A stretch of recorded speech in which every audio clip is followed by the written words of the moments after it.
নমস্কার বন্ধুরা, পিয়ালির গৃহকোণ চ্যানেলে সবাইকে স্বাগতম জানিয়ে আমার এই ছোট্ট ভিডিওটি শুরু করছি। তো আজকে হলো দীপাবলি, যাকে বাংলায় বলে কালী পুজো। তো দেখো, বাড়িতে লক্ষ্মী পুজো ছিল, অনেকেরই বাড়িতে লক্ষ্মী পুজো থাকে কালী পুজোর দিন। তো আমারও আছে খন্দবালা লক্ষ্মী, যেটা অলক্ষ্মী বিদায় যেটাকে বলে। আর এখানে প্রদীপ 21টা প্রদীপ সাজাতে হয়, তার মধ্যে সুখ ভাসানো থাকে, আতপ চাল দিয়ে বানাতে হয়, সেটা বানিয়েছি। আর এখানে ফুল ঝুরঝুরি আরো সবকিছু রেখেছি। আর এই যে রাত্রেবেলা বাজি ফাটাবে বলে আমার হাজবেন্ড পরপর এখানে বাজিগুলোকে সাজিয়ে রেখে দিয়েছে, এখান থেকে নেবে আর ফাটাবে। তো দেখো, পাট পাট করে সাজিয়ে রেখেছে, জাস্ট তোমাদের সাথে শেয়ার করলাম। আর এই দেখো কত সুন্দর লাগছে আমার মা লক্ষ্মীকে। আর এই যে খন্দবালা মা লক্ষ্মী এখানে বসে রয়েছে, এখানে পুজো হবে। তো আমি সবকিছু জোগাড় করে ফেলেছি। আর এখানে রয়েছে অলক্ষ্মী বিদায়, এটা মানে বানাতে হয় আর এটা গেটের বাইরে রাখতে হয়, কুলো দিয়ে কুলো বাজিয়ে এটিকে বিদায় করতে হয়। আর এই যে 21টা প্রদীপ আমি জ্বালিয়ে দিয়েছি, সুখ ভাসানো যেটা বলে, এই 21টা প্রদীপ দিয়েই আমাদের আরতি করতে হয়, এটাই আমাদের নিয়ম। তো সেই মতোই আরতি হচ্ছে।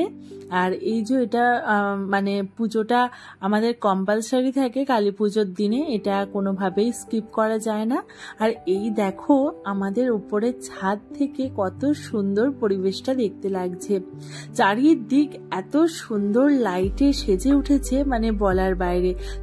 চলো তোমাদের সাথে বেশি না বকে কিছু ভিডিও শেয়ার করি।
তো এই ছিল বাজি ফাটানোর একটা ভিডিও তোমাদের সাথে শেয়ার করলাম। আর এটা হলো আমাদের পাড়ার মা কালী।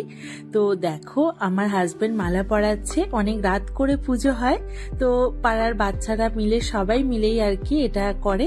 তো সবাই বলো জয় মা। আর এইদিকে ভোরবেলা 4টের সময় আমি আর আমার শ্বশুরমশাই উঠে পড়েছি। এই যে সুখ ভাসানো, আমাদের এখানে পুকুর নেই বলে এতেই সুখ ভাসিয়ে, আর এই দেখো সুখ তারা দেখতে হয়।